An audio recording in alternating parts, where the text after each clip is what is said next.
spot for birds around the world. So let's have a look towards it.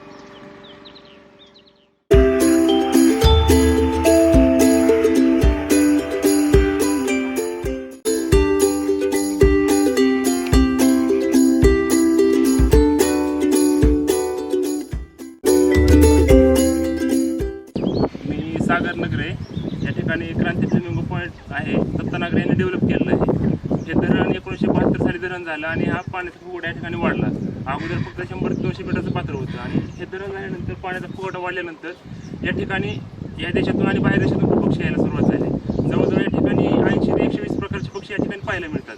त्यामध्ये flamingo असतील, बारेड गूज असतील, peregrine falcon असेल, osprey असेल आणि रेडनेप आयबीस हे सगळे पक्षी या ठिकाणी पाहायला मिळतात. आणि त्याच्यामध्ये जे मेन दृश्य जे असतं ना या पक्ष्यांचं, त्यामध्ये फ्लेमिंगो जास्त करून फ्लेमिंगो पक्षी पाहायला जास्त गर्दी असते. आणि त्याच्याबरोबर बारेड गूज असेल, पेरेग्रिन फाल्कन असेल, ऑस्प्रे असेल, रोजे स्टार्लिंग असेल, हे बर्ड्स पाहायला या ठिकाणी गर्दी जास्त असते. This sanctuary, located at Uzni Dam, hosts almost 250 species of birds around the world. This is Om Pardesi reporting for MGM News with camera person Prince Sudhakar.